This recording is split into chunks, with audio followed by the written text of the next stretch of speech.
보통 성인의 치아수는 사랑니를 제외하고 28개인데요. 질병관리본부의 자료에 따르면 65세 이상 어르신의 평균 치아수는 16개에서 17개 뿐이었습니다. 그렇다면 왜 나이가 들수록 치아를 상실하게 되는 걸까요? 나이가 들면 구강 점막에 노화가 일어나면서 침 분비가 현저히 감소하는데요.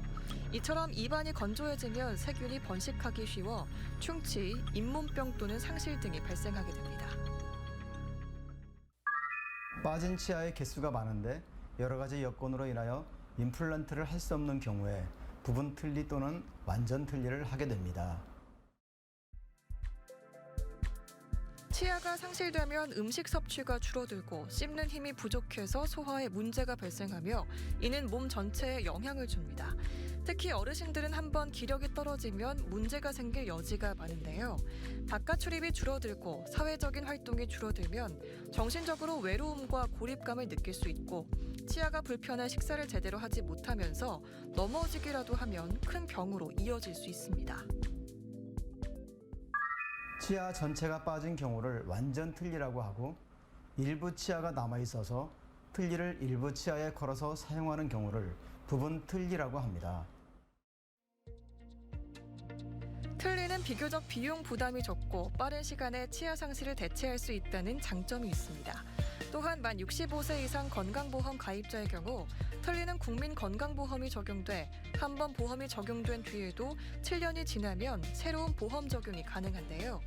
이러한 장점에도 불구하고 고정력이 약해 쉽게 빠질 수 있다는 점과 이물감이 심하다는 단점 등으로 인해 여전히 꺼리는 경우도 많습니다. 임플란트를 심고 인공치관을 만들어주면 자연치와 똑같이 사용할 수 있으며 틀니의 기능을 보완할 수 있습니다.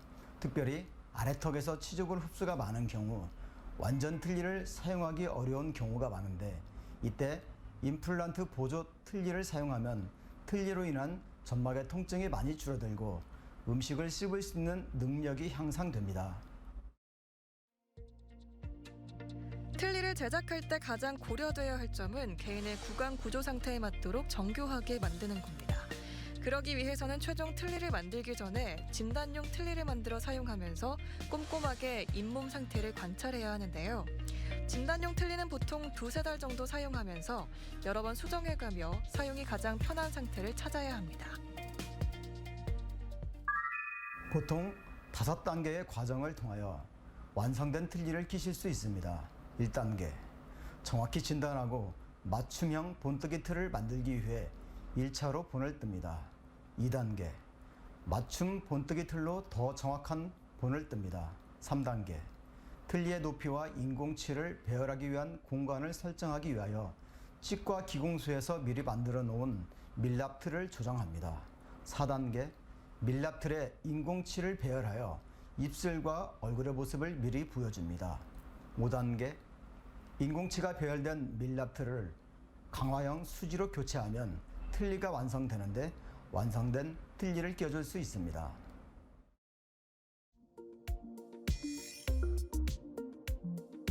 아무리 잘 맞춘 틀니라고 해도 시간이 지나면 변형됩니다. 시간이 지나면서 구강 구조가 변하면서 틀니가 맞지 않게 되는 건데요. 남아있는 치아에 의지하는 경우 남아있는 치아가 지속해서 힘을 받으면서 수명이 다하기도 하고 잇몸뼈에 의지하는 경우 잇몸뼈는 1년에 0.1에서 0.2mm씩 흡수되게 됩니다. 조금씩 헐거워지는 부분은 정기적으로 치과에 방문하면서 어느 정도 수리하고 보강하여 사용하게 되는데요. 문제는 틀니를 사용하게 된 지 평균 5년에서 7년 정도가 되면 보강해서 사용할 수 없게 됩니다. 부분 틀니의 경우 여러 부위를 도구를 이용하여 조이거나 느슨하게 하면 파절될 수 있으니 절대 힘으로 조정해서는 안 됩니다. 꼭 치과에 방문하셔야 됩니다. 틀니를 거는 치아는 충치, 치주염, 치아 파절의 이유로 빼게 됩니다. 틀니를 거는 치아를 빼게 되면 틀니를 수리하더라도 틀니의 기능이 떨어질 수밖에 없습니다.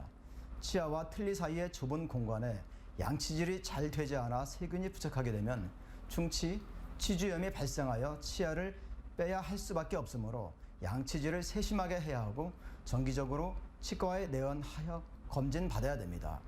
틀니의 인공치와 틀니의 내면은 음식을 씹음에 따라 자연적으로 마모되고 틀니를 지지하고 있는 잇몸뼈는 서서히 녹아내려갑니다. 이럴 때 씹는 힘이 틀니를 거는 치아에 가해져 치아에 무리가 갈 수 있으니 틀니 상태를 조정받으셔야 합니다. 틀니가 헐거워졌을 때 약국에서 틀니 접착 크림을 구매해 사용하는 경우가 있는데요. 접착 크림은 일시적으로 도움이 되지만 장기적으로 볼 때 잇몸에 자극을 줄 수 있습니다. 일단 틀니가 맞지 않고 덜그럭거린다는 것은 어딘가에 문제가 생겼다는 신호이기에 번거롭더라도 병원을 방문해 틀니와 잇몸 상태를 정확히 살펴야 합니다. 점막과 적합성이 떨어지는 경우에 틀니 접착제를 사용할 수 있는데 틀니 접착제는 틀니의 유지력, 안정성, 씹는 효율을 높여줍니다. 틀니 접착제를 사용하는 경우 틀니의 서너 곳에 완도 큰 크기로 짜서 바릅니다. 틀니 접착제를 의치에 담은 후 입에 넣었을 때 틀니 밖으로 나온다면 많은 양을 사용한 것입니다. 제거해 주어야 합니다. 적용 후 24시간을 넘기지 않아야 합니다. 잠자기 전에 칫솔로 접착제를 제거하고 틀니 안쪽을 깨끗이 세척한 후 틀니 세정제에 담가 두는 것을 추천합니다. 틀니를 한 후 처음에는 불편할 수 있는데요. 틀니가 빠질 수 있는 끈적이는 음식과 질긴 음식 또는 섬유질이 많은 음식은 피해야 합니다. 사용에 익숙해지기 위해서는 음식물을 잘게 잘라서 먹고 입은 작게 벌리면서 씹으며 양쪽 치아를 모두 사용해야 하는데요. 또 평소에 음식을 씹을 때 양측을 동시에 이용하여 씹고 좌우로 씹지 말고 위아래로 턱을 움직여서 음식을 씹어야 합니다. 치아와 마찬가지로 틀니도 치태와 음식물로 인하여 치석, 착색이 생길 수 있습니다. 치태와 음식물을 제거하기 위하여 너무 뻣뻣한 칫솔을 쓰면 틀니를 만무시킴으로 좋지 않습니다. 간식을 드신 후에는 찬물로 간단히 틀니를 헹궈주는 것이 좋습니다.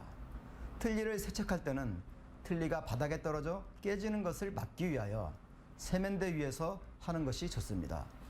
부분 틀니의 경우 치아의 맨 뒷부분을 신경 써서 닦아주셔야 합니다. 칫솔질도 해주시되 소금물을 적신 꺼즈로 잇몸과 치아, 특히 뒷부분을 잘 닦아주십시오.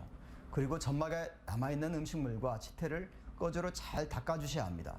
틀니와 점막에 붙어있는 치태는 구내염, 점막 증식, 캔디다증을 유발할 수 있습니다.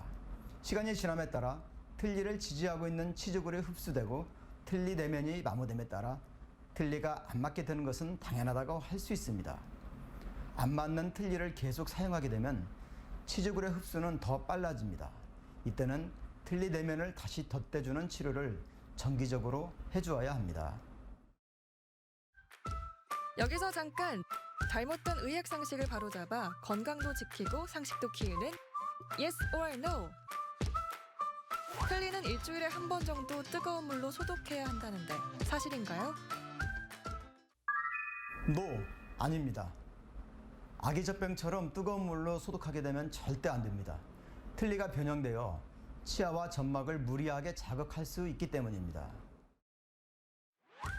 잘못된 의학 상식 깨치기 Yes or No 두 번째. 틀니를 닦을 때에는 치약을 사용하면 되나요? No, 아닙니다. 치약으로 틀니를 닦으면 틀니에 흠이 생겨 세균이 자랄 수 있으니 하루에 적어도 2번 이상 주방 세제 또는 틀니 세정제로 칫솔질을 해주어야 합니다. 틀니 제작 직후에는 수시로 치과를 방문해 본인의 잇몸 상태에 맞도록 만들어가는 것이 중요합니다. 틀니를 안전하고 오래 사용하기 위해서는 평소 꾸준하게 틀니의 청결 유지 관리에 관심을 기울여야 하는데요. 틀니를 온종일 착용하기보다는 수면 중에는 제거해 잇몸의 피로도는 낮추고 세균 번식 방지에도 신경을 써야겠습니다. 보통 환자분들은 틀니를 끼는 날 이제 다 끝났고 치과에 안 와도 되는구나 라고 생각합니다. 그러나 이제부터가 시작입니다. 틀니 끼는 날부터 식사할 때 틀니의 불편함을 호소합니다.